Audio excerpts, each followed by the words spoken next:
हरे कृष्णा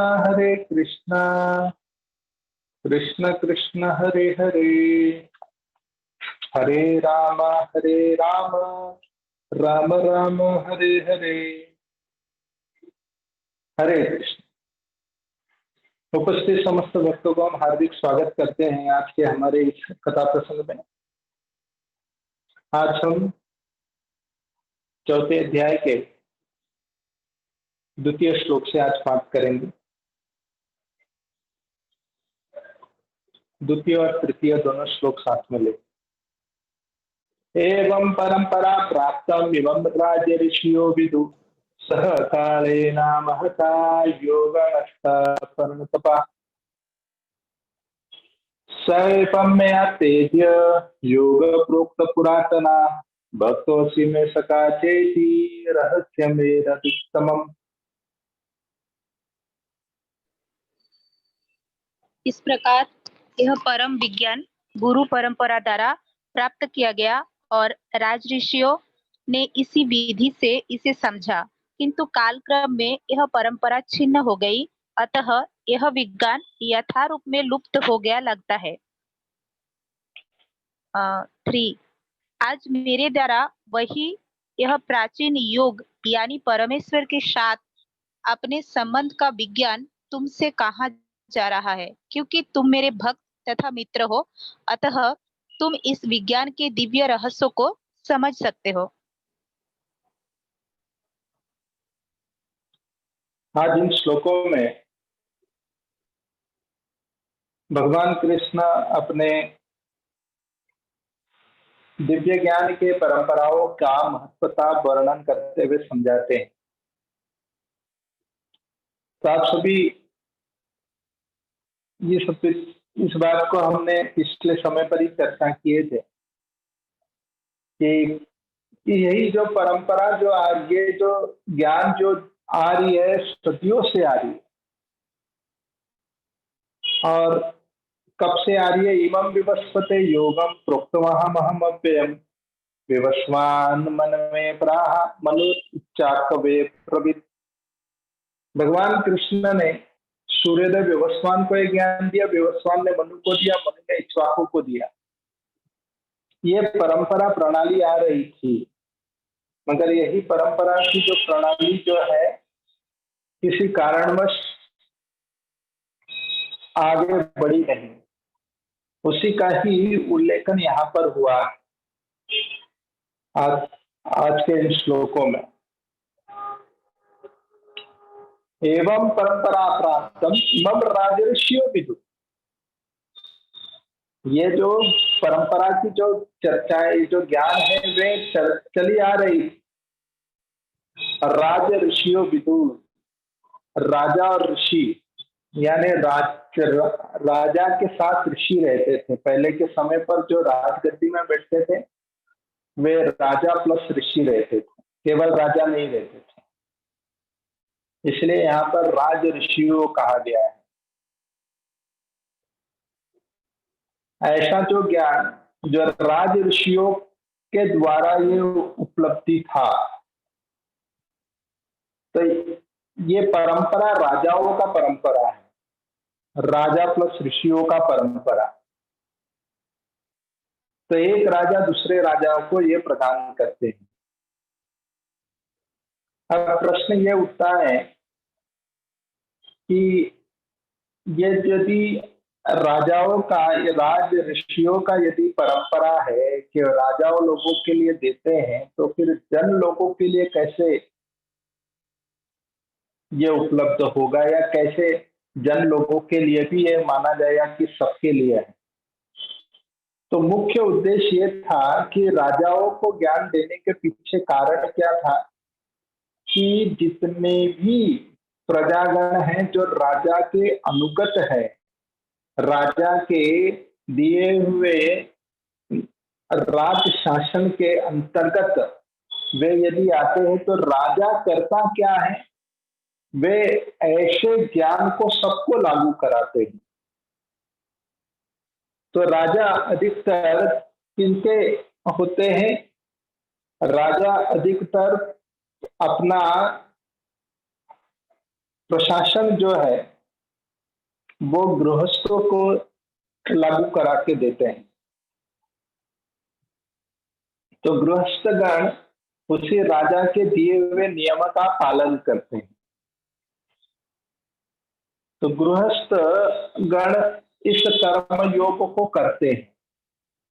अब ये कर्म योग जो है वे ब्रह्मचारी, वानप्रस्थी या सन्यासियों के लिए नहीं है, गृहस्थों के लिए है। क्योंकि गृहस्थ में व्यक्ति क्रमानुसार अपने आप को शुद्ध कर सकता है कर्मयोग के सहारे। ब्रह्मचारी या वानप्रस्थी या सन्यासी जिन्होंने संसार से पहले से ही वे विराम लेते हुए वे आध्यात्मिक में पूर्ण रूप में तल्लीन है, मगर गृहस्थ गण पूर्ण रूप में वे तल्लीन नहीं है। वे कुछ अपने लिए निजी कार्य करते हैं और कुछ भगवान को समर्पित करते हुए करते हैं। तो कर्म योग में सकाम कर्म होता है और वहां से व्यक्ति आगे बढ़ते हैं। तो सकाम कर्म योग में होता क्या है कि व्यक्ति अपने कुटुंब का भी देखरेख करते हुए कर्म करते हैं, तब वो माना जाता है कर्मयोग। अब कर्मयोग का सर्वोच्च क्या है? निष्काम कर्मयोग।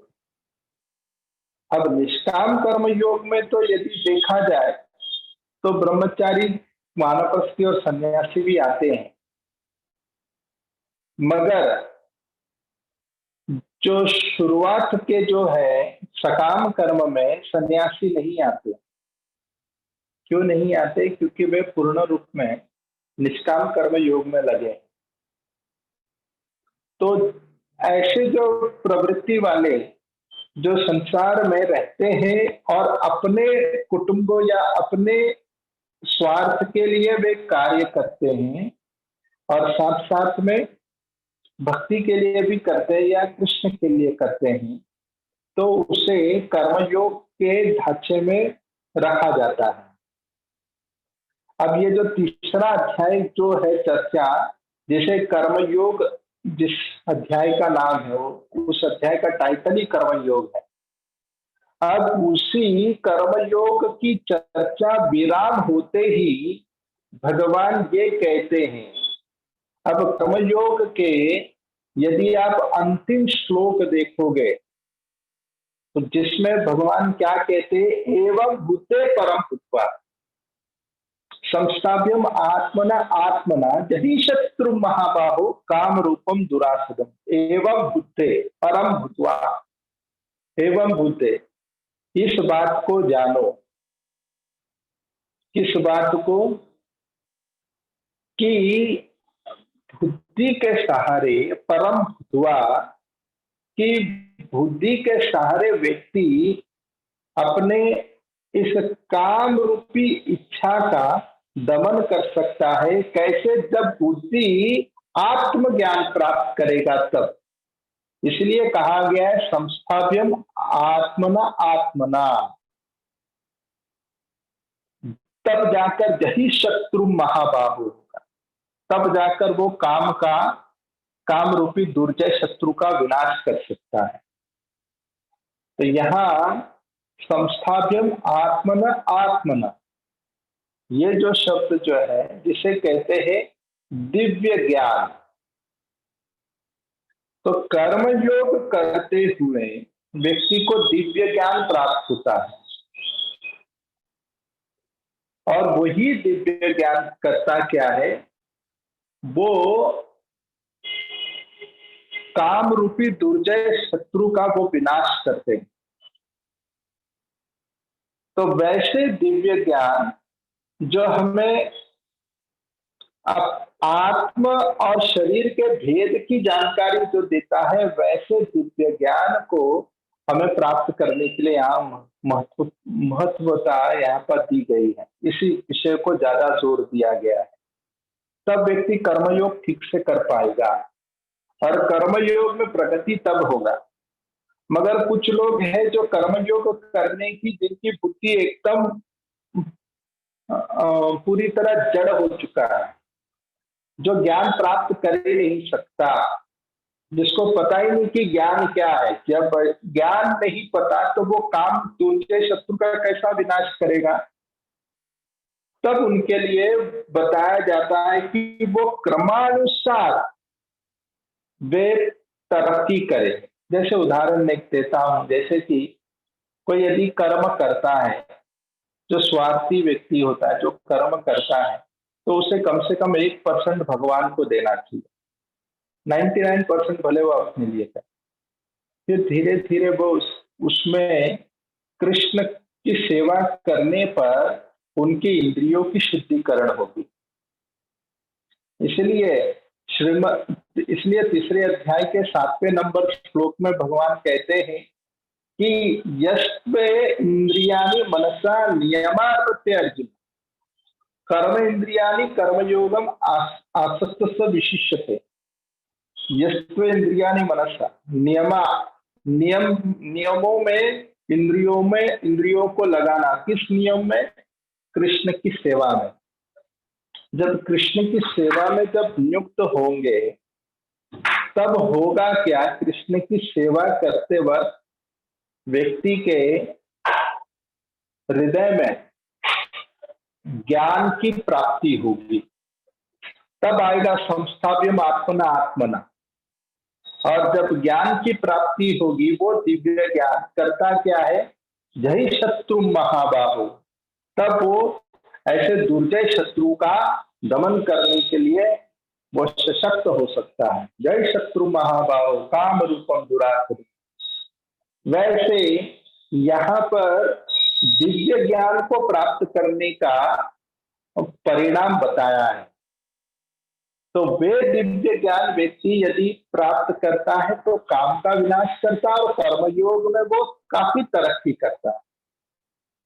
अब भगवान इसी बात को कहते हैं, यही जो ज्ञान जो मैंने आज तुम्हें सुनाया अर्जुन, इमं विवस्वते योगम, ये योग मैंने विवस्वान मनु को दिया था। इमं विवस्वते योगम प्रोक्तवाम अहम अव्ययम, ये अव्यय ज्ञान है जिसको मैंने मनु को दिया। मनु ने इक्ष्वाकु को दिया, इक्ष्वाकु ने अपने पुत्र को दिए। विवस्वान ने मनु को दिया, मनु ने इक्ष्वाकु को दिया। इस प्रकार की जो परंपरा चली आ रही थी। मगर अब कहते हैं कि मैं तुम्हें दे रहा हूं अर्जुन फिर से। अब क्यों कह रहे हैं? क्योंकि ये जो परंपरा, जो कर्मयोग की जो चर्चाएं हैं, वो मैं तुम्हें इसलिए दे रहा हूं क्योंकि तुम राजा हो। और राजा क्या करते हैं? गृहस्थों को कृष्ण की सेवा में लगाने में वे नियम कायदा लगाते हैं। तब वे स्वाभाविक तौर से गृहस्थ जीवन से वे तरक्की प्राप्त करते हैं या उनकी शुद्धिकरण होती है। इसलिए आप देखिए, जितनों का उदाहरण अभी तक भगवान ने दिया, जनक महाराज का दिए, वे गृहस्थ थे। विवस्वान मनु का दिया, वे भी गृहस्थ हैं। इक्ष्वाकु का दिए, वे भी गृहस्थ हैं। तो इनके उदाहरण यहाँ पर इस कर्म योग के लिए बड़ा सटीक है। इस प्रकार उदाहरण देकर अब भगवान अर्जुन भी एक गृहस्थ है तो उनको ज्ञान दे रहे हैं, जो एक राजा के पदवी पर है। तो उन्हें ज्ञान देते हुए क्या कहते हैं कि ये जो ज्ञान एवं परंपरा प्राप्तम, ये परंपरा से चली आ रही थी। एवं परंपरा प्राप्तम, परंपरा, पर यानी कि व्यक्ति, श्रेष्ठ व्यक्ति, पर और अ यानी कि उनके पास आना। तो परम अब उनके पास आना, किनके, श्रेष्ठ व्यक्ति के पास आना और आके करना क्या, परा ज्ञान प्राप्त करना। परा यानी कि जो जो तीनों गुणों से परे है। एक अपरा विद्या है, दूसरा परा विद्या है। अपरा विद्या यानी कि जड़ विद्या कहा है, परा विद्या यानी कि सुपीरियर नॉलेज, जो आत्म के संबंधित ज्ञान है। तो ये परंपरा की जो प्रणाली है, इसी परंपरा की प्रणाली को यहाँ पर भगवान यहाँ पर कहते हुए ये समझाते कि ये परंपरा ऐसे राजाओं की चली आ रही, एवं परंपरा प्राप्तम, ये प्राप्त हो रहा था। और इस परंपरा का नाम है राज ऋषियों, राजाओं के राजा प्लस ऋषियों का ये परंपरा है। विधु, इस बात को तुम जानिए। किस बात को जानिए?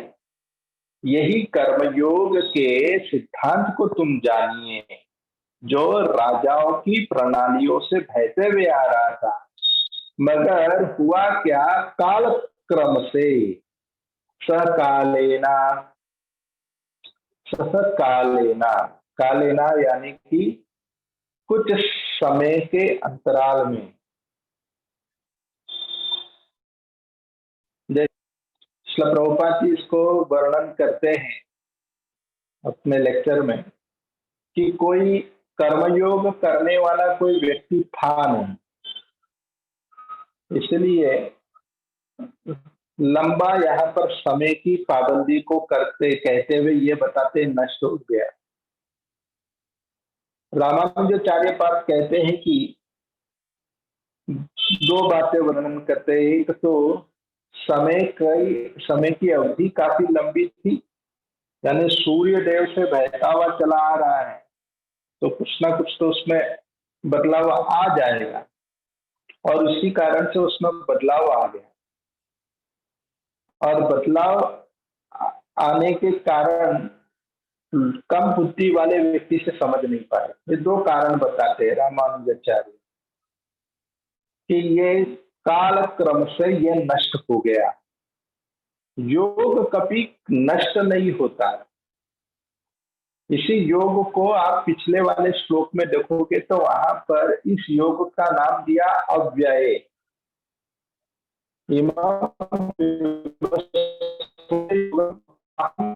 अव्ययम, ये अव्यय ज्ञान है। अव्ययम यानी सनातन ज्ञान है। सनातन ज्ञान कैसे नष्ट होगा? तो नष्ट इस प्रकार हुआ कि समय की पाबंदी खूब दीर्घकाल तक बढ़ने के कारण लोग इन पर आचरण करने वाले सदस्यगण कम हो गए, इसलिए लुप्त हो गया। क्योंकि कर्म योग है, और कर्म योग में सकाम कर्म भी है, यानी इस कर्मयोग क्षेत्र पर व्यक्ति सकाम पूर्वक योग करते हैं, सकाम कर्म के साथ योग करते हैं। तो समय जैसे जैसे बीतता गया तो उनकी स्वार्थता बढ़ती गई, और स्वार्थता इतनी बढ़ गई कि योग शब्द हटी गया, केवल कर्म ही पूजा कहते हैं। आज के तारीख में भी कई कुछ ऐसे मूर्ख लोग हैं जो कर्म ही पूजा घोषित करते हैं। तो कर्म जो है जिसमें योग नहीं है तो वो पूजा नहीं माना जाता। तो जब योग की कमी होने के कारण वही कर्म व्यक्ति को बंधन में फंसाता है। तो यहाँ पर सहकालेना महता, जो काल के चक्र से वो योग नष्ट हो गया। परणतपा, परणतपा यानी अर्जुन को तप्ती कर कर एक नाम उच्चारण किया गया है। तप्ती, तप्ती यानी कि सूर्य, सूर्य के भांति। और अर्जुन के वंशज से, अर्जुन एक सूर्य के वंशज से भी जुड़े हैं, इसलिए उनको तप्ती करते हुए संबोधित किया है। और तप्ती जो शब्द जो है परम तपस्या, ये आदि शंकराचार्य इस प्रकार टीका लिखते हैं। तो यहाँ जो सूर्य का स्वभाव क्या होता है, सूर्य जो होता है, जितने भी धुंधले जो वातावरण होते हैं ठंड के मारे, वो सारा धुंधलापन को वो अपने सूर्य किरण की शक्ति, सूर्य जो अपने किरण की शक्ति से सब नष्ट कर कर सब दृश्य को यथार्थ रूप में दिखाता है सूर्य के तेज प्रकाश के कारण। ठीक इसी तरह भगवान अर्जुन को ये संबोधित करते हुए कह रहे हैं, अर्जुन तुम भी अपने हृदय के इस अज्ञानता के पर्दा का फाश करो और योग नष्ट परण तपा, इस प्रकार के योग की शक्ति से तुम इस दुर्जय जो संशय है, उस संशय का तुम विनाश कर सकते हो। इसी बात को क्या कहते हैं कि मैं तुम्हें यही ज्ञान तुम्हें दे रहा हूं। तो यहाँ कहा गया है राज ऋषियों विधु। अब भगवान कृष्ण कहते हैं कि सह काले न माता योग नष्ट परंपरा, मैं तुम्हें यह ज्ञान दे रहा हूं, यानी कृष्ण परंपरा कर रहे हैं अर्जुन को ये देकर। यदि आप श्रीमद् भगवत गीता के शुरुआत में ही भूमिका विराम होते ही यदि आप ध्यान दोगे तो जिसमें परंपराओं का वर्णन आता है, जो परंपरा की जो प्रणाली जो है वो किस प्रकार आ रही है इसके विषय में चर्चा आती है। कलयुग में 4 परंपरा जो प्रामाणिक माना गया है, जिसके जो उल्लेख किया गया है शास्त्रों में, पद्म पुराण में इसका वर्णन किया गया है। ये 4 प्रकार की परंपरा, जिसमें वर्णन करते एक श्री संप्रदाय से आ रहा है जो भगवान नारायण ने लक्ष्मी जी को प्रदान किया, और लक्ष्मी जी से वो परंपरा बहती भी आ रही है, और कलयुग के इनके मुख्य आचार्य है श्रीपाद रामानुजाचार्य। रामानुजाचार्य ने इनका प्रचार प्रसार आगे बढ़ाया। और दूसरी परंपरा है जो रुद्र संप्रदाय है। भगवान ने नारायण ने महादेव को ये ज्ञान प्रदान किया, रुद्र को, और वही दिव्य ज्ञान कर्मयोग की जो भगवत गीता का जो ज्ञान है वे उस परंपरा की प्रणाली से आ रही थी, जो आज के तारीख में कलयुग में इनके प्रचारक है विष्णु स्वामी। विष्णु स्वामी ने इनको प्रचार प्रसार किया। और फिर एक संप्रदाय है, तीसरा संप्रदाय, जिसे कहते चतुर्कुमार संप्रदाय। चतुर्कुमार संप्रदाय जो भगवान ने चतुर्कुमारों को ये ज्ञान दिए, सनक आदि इत्यादि।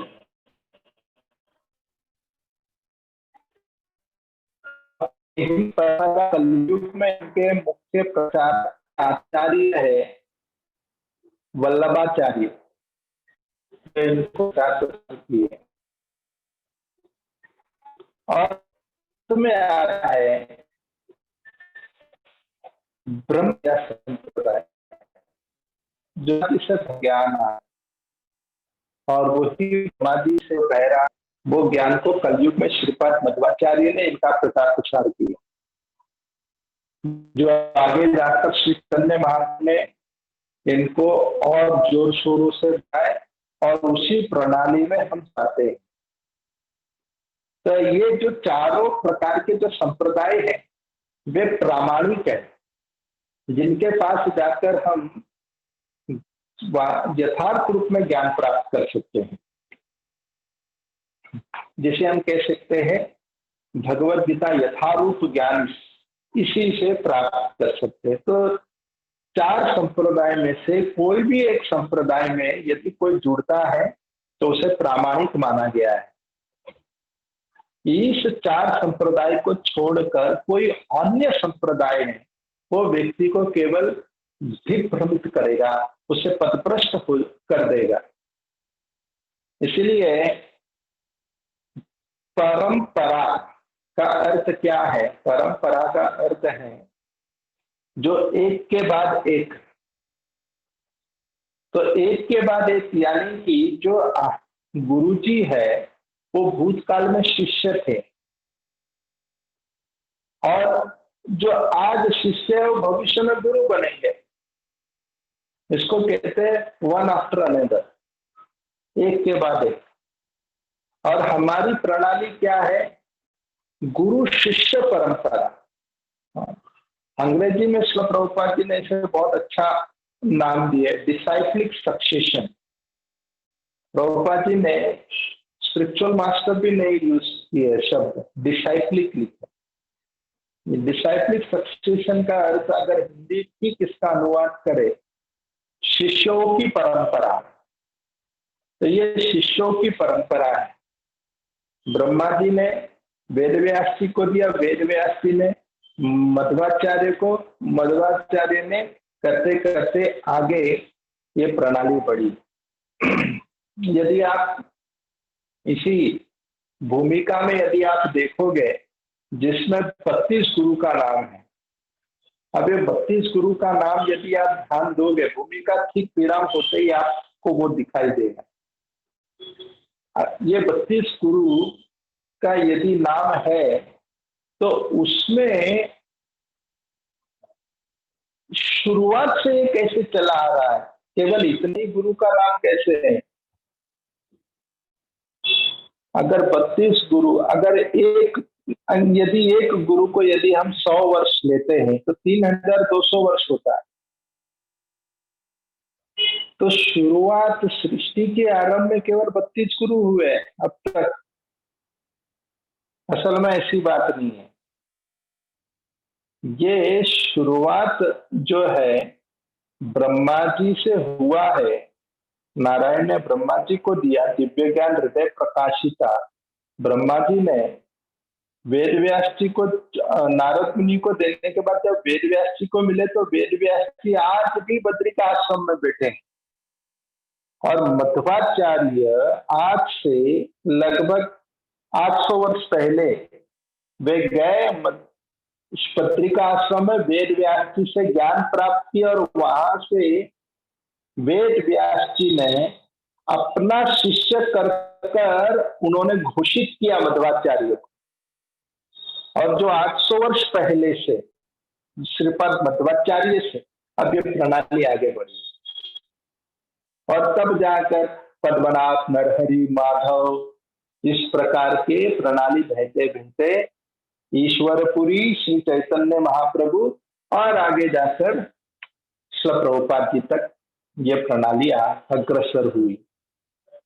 इसलिए हमारे प्रणाली जो है, जिसमें तनिक थोड़ा भी संदेह नहीं होना चाहिए, जो एकदम परिपक्व है, जो ब्रह्म गौड़िया संप्रदाय हमें संबोधित किया जाता है, जो सर्वोच्च प्रकार के संप्रदाय, जो सर्वोच्च रस को प्रदान किए श्री चैतन्य महाप्रभु के द्वारा। ऐसे ही 32 गुरु के बाद आगे और गुरुओं का नाम आता है। अब जब हम भगवत गीता वितरण कर रहे थे मैराथन के समय पर, लगभग ये 12-15 साल पहले की बात है, भिवंडी में हम भगवत गीता वितरण कर रहे थे मैराथन के दिन। तब उसी समय हमने कह दिए किसी को कि लीजिए आप भगवत गीता देखिए किस प्रकार प्रामाणिक परंपरा से चली आ रही है। क्योंकि उनका कहना था हमारे पास भगवत गीता पड़ी है। तो लोग भगवत गीता तो ले लेते लेकिन संप्रदाय नहीं देखते कि ये किस संप्रदाय से बहते हुए आ रहा। तब मैंने जब उनको ये बात कहा कि ये प्रामाणिक है और इस परंपरा की आप लिस्ट देखिए, तब उन्होंने 32 गुरु का लिस्ट देखा तो बोले अच्छा, तो यहाँ इनके शिष्य हो आप? अब हमने तात्कालिक रूप में उसे समझाने के लिए हाँ कर दिया, हाँ ये हम इन्हीं के शिष्य हैं, हम इन्हीं के पदाश्रय में है, श्रील प्रभुपाद जी के। अब तुरंत उन्होंने कहा तो ठीक है, तो इसके नीचे आपका नाम डाल दिया जाए, यानी 33वां नंबर मेरा डाल देंगे कह रहे हैं। तो हमने कहा ठीक है, हमारा डाल दीजिए और 34 नंबर आपका डाल दीजिए यदि आप भगवत गीता खरीदते हैं। तो भगवत गीता वास्तविक जब हम पढ़ते हैं तो वो परंपरा से आना जरूरी है। वो व्यक्ति जो मिला था बुद्धिमान था कि कम से कम वो जान तो लिया कि प्रणाली किसे कहते हैं। तो वैसे बहुत सारे किताबें हैं, मगर कोई अपने मन धड़न से कोई भी किताब पढ़कर वो 10वीं के बोर्ड एग्जाम को पास नहीं कर सकता जब तक यूनिवर्सिटी से उनका दाखिल नामा नहीं होता। तो जब उनका नाम जब दर्ज कर दिया जाएगा यूनिवर्सिटी में, तब वो प्रामाणिक तौर से उन्हें एक प्रमाण पत्र प्राप्त होगा, सर्टिफिकेट, जो सर्टिफाई करेगा कि ये व्यक्ति 10वीं के लिए उन्होंने परीक्षा लिखने के लिए ये सफल है या ये व्यक्ति बैठ सकता है। तो वैसे ही बहुत सारे भगवत गीता भले मिलेंगे, लेकिन यूनिवर्सिटी 4 है आध्यात्मिक में, और वो 4 यूनिवर्सिटी क्या क्या है उसमें से एक है ब्रह्म गौड़िया संप्रदाय, जिस परंपरा में हम जुड़े। इस तरह ये प्रणाली प्रामाणिक है। तो अब प्रश्न ये उठता है, तो अर्जुन ने जो ज्ञान प्राप्त किया कृष्ण से, और कृष्ण ने अर्जुन को कहा कि मैं तुम्हें ज्ञान देके पुनः परंपरा को स्थापित करता हूं, तो यहाँ पर अर्जुन का तो नाम है ही नहीं। आप पूरे 32 गुरु को ढूंढ लो जहां पर अर्जुन का नाम है ही नहीं। यदि अर्जुन का नाम नहीं है तब फिर हम कैसे माने कि ये परंपरा से है? तो ये जो परंपरा जो चर्चा हो रही है इसे कहते हैं ऋषि परंपरा। केवल ऋषियों की परंपराएं हैं, मगर जो राज ऋषि परंपरा है वो राजाओं की प्रणाली की परंपरा है, जिसे कहते हैं राज ऋषि परंपरा। तो दोनों में अंतर है। इस प्रकार आप इसे समझ सकते हैं कि ये राज ऋषि परंपरा जिसके अंतर्गत अर्जुन को भगवान कृष्ण ने एक ज्ञान प्रदान किए, और वे ज्ञान प्रदान किए तो भगवान कृष्ण कहते हैं कि मैं तुम्हें ज्ञान क्यों प्रदान कर रहा हूं, इसका कारण क्या है? स एवं मया तेज्य योग प्रोक्त पुरातना भक्तोसी में सकाचेति रहस्यमेतदुत्तमम्। मैं तुम्हें ये ज्ञान इसलिए दे रहा हूं हे अर्जुन, स एवं मया तेज्य योग प्रोक्त पुरातना, जो पुरातन जो ज्ञान है वो मैं तुम्हें देकर पुनः स्थापित इसलिए कर रहा हूं, क्यों मैं यहाँ पर इतने लोग होने के बाद भी मैं तुम्हें ही क्यों ज्ञान दे रहा हूं? प्रश्न लोग पूछते हैं कि कृष्ण ने केवल अर्जुन को इस पर्सनल क्लास क्यों लिया? इतने लोग थे, लेकिन इतने लोग होने के बाद भी उन्होंने यहाँ पर अर्जुन को पर्सनली बिठाकर उनका काउंसलिंग किया। क्या बाकी लोग भगवत गीता के हकदार नहीं है? तो भगवान उसका कारण बताते हैं। तो सबसे पहले क्या कहते हैं? भक्तो हसी में, हे अर्जुन तुम मेरे भक्त हो। और कैसे भक्त हो? एकदम सखा रूपी भक्त हो, तुम मेरे बहुत प्रिय भक्त हो। तो ऐसे प्रिय भक्त, सखा भक्त अर्जुन तो होने के कारण भगवान कृष्ण के हृदय में स्वाभाविक अर्जुन को ज्ञान देने की इच्छा जगते। गुरुवर के द्वारा शिष्य को ज्ञान तब प्राप्त होता है जब शिष्य गुरु के प्रति स्नेह की भावना रखते हैं। तो गुरु, यदि शिष्य के हृदय में केवल यह है कि मैं गुरु से केवल ज्ञान अर्जित कर लूं, तब फिर उसे वो ज्ञान दीर्घकाल तक नहीं चला पाएगा। वो ज्ञान नष्ट हो जाएगा या वो लुप्त हो जाएगा। इसलिए शिष्य के यहाँ पर योग्यता का वर्णन किया गया है कि शिष्य की क्या योग्यता होनी चाहिए। चैतन्य चरितामृत में भी जब श्री चैतन्य महाप्रभु जब उन्हें वृंदावन की यात्रा करने जाना था, तब उन्होंने कह दिया कि मैं कोई असिस्टेंट नहीं लेके जाऊंगा, मुझे कोई असिस्टेंट नहीं चाहिए, क्योंकि उनको एक ठीक कुछ क्षण पहले ही उनको एक अनुभूति हो चुका था इसके पहले वाले यात्रा में।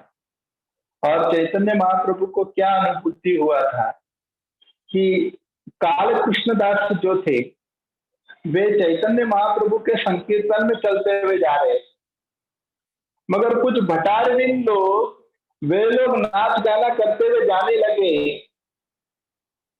तो काल कृष्णदास चैतन्य महाप्रभु का पर्सनल असिस्टेंट, उन्होंने ये सोचा, अरे मैं कुछ जल्दी भजन साधन में लग चुका हूँ, थोड़ा नाच गाना बाकी रह गया, मेरा कुछ थोड़ा सा और आनंद लेना बाकी रह गया। उन्होंने चैतन्य महाप्रभु को छोड़कर वो भटारविंद के ग्रुप में शामिल हो गए और उनके समूह में मिलकर वो नाच गाना वहां चालू कर दिया। अब जब वहां नाच गाना शुरू हो गए, चैतन्य महाप्रभु ने जब देखा यहाँ पर भी नाच तो हो रहा है, लेकिन वे मेरा एक प्रिय भक्त नहीं दिख रहा है, मेरा पर्सनल असिस्टेंट नहीं दिख रहा है। अब महाप्रभु ने, वे तो जान गए कि समस्या क्या हुई। माया का इतना प्रभाव है कि व्यक्ति नाम संकीर्तन में बैठे बैठे भी माया के पीछे चले जाते हैं। प्रभुपाद जी वही तात्पर्य में लिखते हैं, तुरंत ही श्री चैतन्य महाप्रभु जिन्होंने ये अवस्था जब देखा, तो महाप्रभु ने वो तत्काल वहां से निकले और भट्टारविंद के यहाँ पर चले गए। और वहां पर जब काल कृष्ण दास को जब लेकर आने गए, तो वहां पर भट्टारविंद तो काला जादू जानते थे और वे काला मंत्र खूब फूके महाप्रभु के ऊपर, मगर महाप्रभु के ऊपर किसका काला जादू चलेगा। महाप्रभु ने तुरंत ही जितने काले जादू चल रहे थे उसको रिवर्स कर दिया और उनको रिवर्स कर दिया और रिवर्स चला गया और सीधे उन्हीं के ऊपर जाकर गिरा और महाप्रभु ने उनकी चोटी पकड़कर खींच के लाए। तो कभी कभी भक्तों को चोटी रखने का यह भी एक लाभ रहता है कि डूबती हुई भवसागर में भगवान या भगवान के भक्तगण चोटी पकड़कर खींच सकते बाहर। और वैसे ही महाप्रभु ने काल कृष्णदास को लेकर आया, काल कृष्णदास को लाकर उन्होंने स्वरूप दामोदर को दे दिया, लो तुम संभालो, बस अब मैं कोई असिस्टेंट को नहीं लेकर जाऊंगा।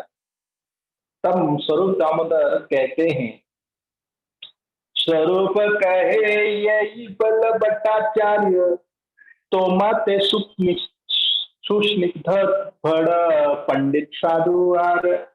वे कहने लगे, स्वरूप कहे यही बल भट्टाचार्य, स्वरूप कह रहे ये बल भट्टाचार्य जो है, तुम्हारे सुस्निग्ध पंडित साधु आर्य। तो पंडित ये जो व्यक्ति है काल कृष्णदास जैसा नहीं होगा, ये पंडित है, यानी जड़ और चेतन को ठीक से जानता है, ज्ञान इसके पास पर्याप्त है। इसलिए मैं चाहता हूं इसको आप अपना शिष्य बनाओ, पंडित है। अच्छा, तो पंडित ही रहना सब कुछ नहीं है, कभी कभी पंडिताई रहता है लेकिन डुप्लीसिटी भी रहता है, यानी अंदर कुछ बाहर कुछ। तो जो पंडिताई केवल रहना ही पर्याप्त नहीं माना जाता। तो शिष्य के अंदर पंडिताई तो रहना चाहिए, यानी कि उनके अंदर ये तो ज्ञान रहना चाहिए कि जीवन का लक्ष्य क्या है। पंडित के साथ उसे साधु भी रहना चाहिए, यानी सरल स्वभाव का होना चाहिए, विदाउट डुप्लीसिटी। कोई उनके अंदर द्वंद्व का भावना नहीं रहना चाहिए। यह दूसरा गुण है। पंडित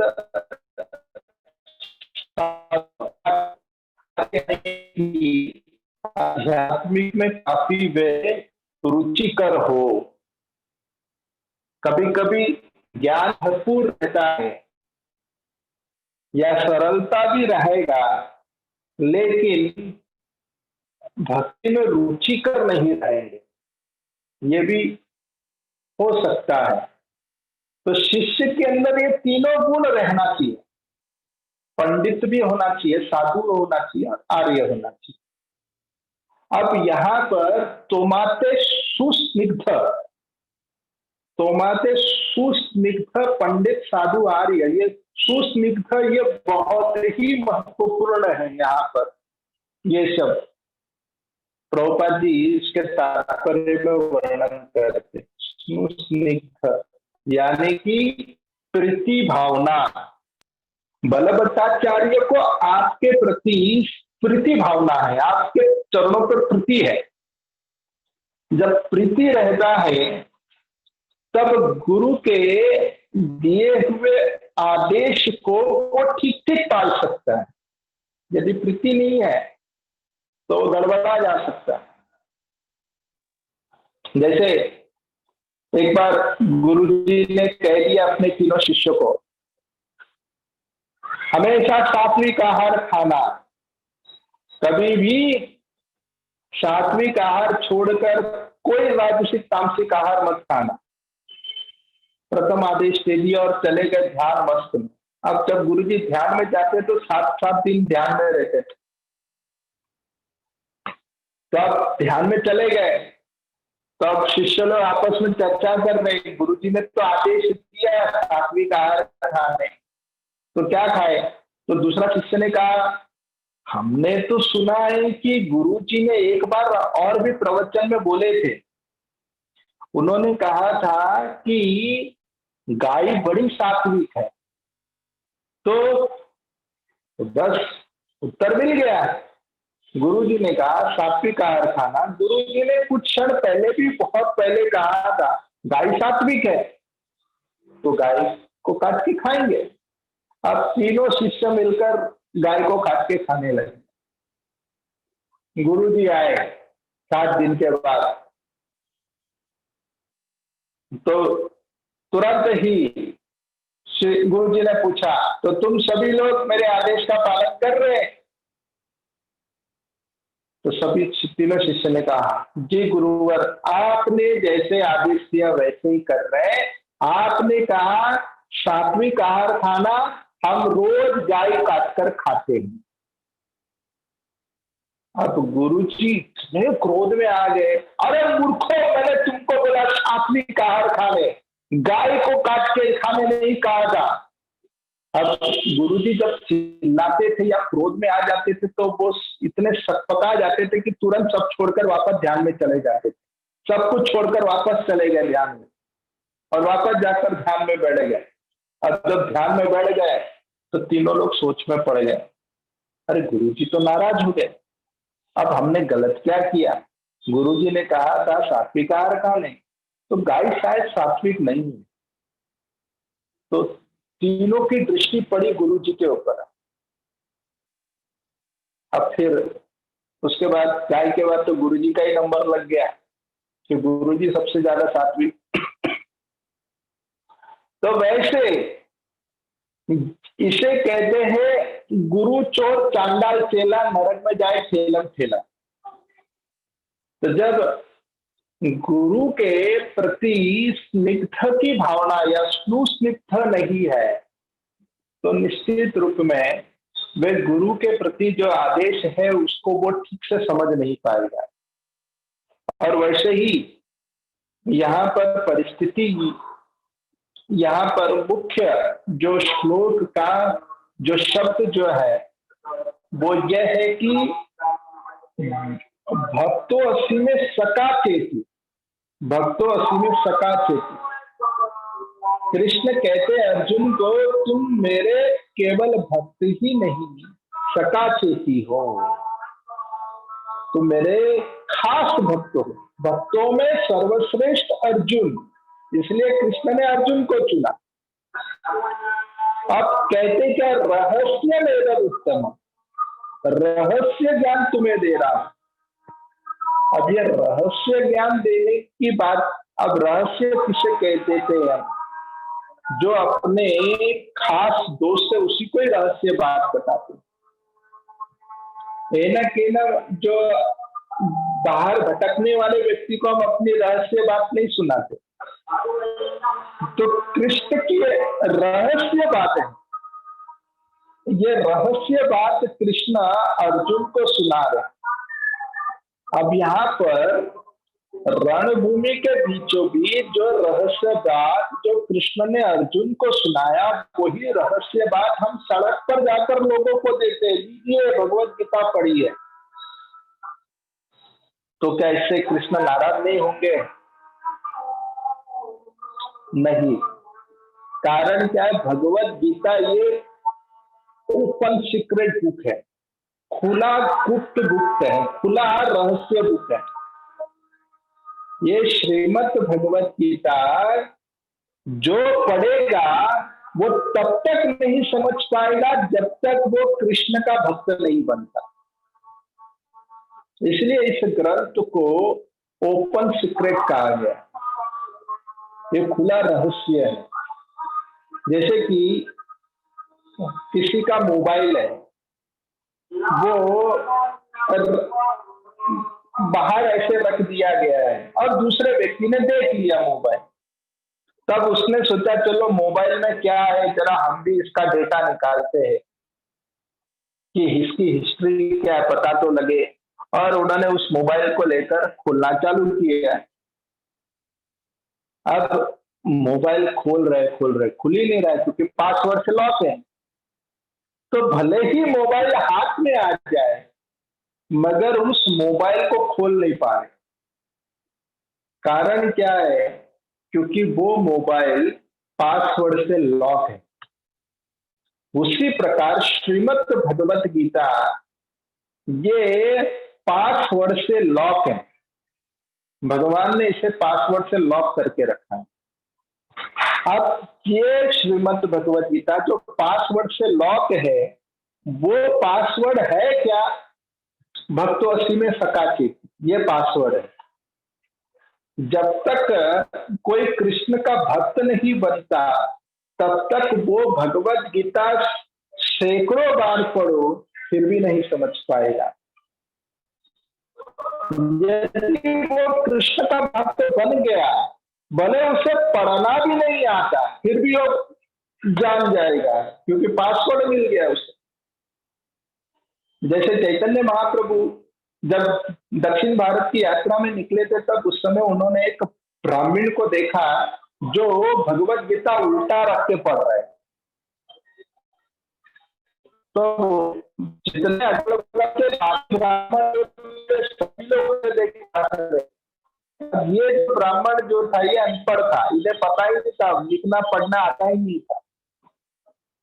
और वो भगवत गीता को उल्टा रखकर उसे देखकर वो रोए जा रहे, भगवत केवल उल्टा रख के।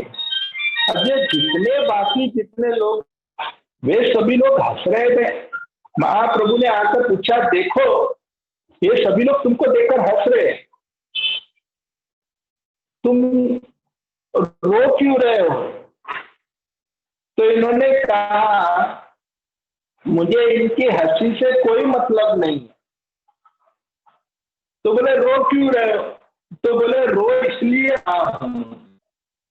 कि मैं रोज अपने गुरुजी के आदेश का पालन करता हूँ। भगवत गीता उन्होंने मुझे कहा था रोज पढ़ना, तो मैं खोलता हूँ। तो अब भगवत गीता तो उल्टा रख के पढ़ रहे हैं। तो इन्होंने कहा जब भी मैं भगवत गीता खोलता हूं तो मुझे वे कृष्ण अर्जुन के रथ को हाँक रहे हैं, वे अखिल ब्रह्मांड नायक कृष्ण अर्जुन को रथ पर बिठाकर वो चला रहे हैं, ये देखकर मुझे लगता है यही बात कि कैसे वे पूर्ण पुरुषोत्तम भगवान वे अपने भक्त वत्सल बनते हुए अपने भक्त की सेवा करते हैं। यह देखकर मेरे आंखों से अश्रुधारा गिरती है। सुनते ही श्री चैतन्य महाप्रभु ने कहा, ये जितने ब्राह्मण जो हंस रहे ना, इसमें किसी ने, ये पंडित जितने भी है, कोई व्यक्ति नहीं भगवत गीता समझ पाया, मगर तुम भले अनपढ़ हो मगर तुमने भगवत गीता समझ लिया। कारण क्या है? कारण यह है क्योंकि तुम्हें पासवर्ड मिल गया है, इन लोगों के पास पासवर्ड नहीं है। इस तरह श्रीमद् भगवत गीता वो ही व्यक्ति समझ सकता है जो भगवान के भक्त है। इसलिए भगवान ने यहाँ पर भक्तो असी में सका चेती रहस्यम, ये रहस्य बात बोले, रहस्यम ही एतत् उत्तमम, रहस्यम ही एतत् उत्तमम, उत्तमम ये उत्तम ज्ञान दे रहे भगवान कृष्ण। उत्तम यानी कि तीनों गुणों से उठना, या प्रकृति के तीनों गुण सतोगुण रजोगुण तमोगुण से परे जो ज्ञान है उसे कहते हैं उत्तम ज्ञान। और वैसे उत्तम ज्ञान तुम्हें दे रहा हूं, कृष्ण इस प्रकार अर्जुन को कहते हैं। यही आज श्लोक की चर्चा है। किसी का कोई प्रश्न, कोई जिज्ञासा है?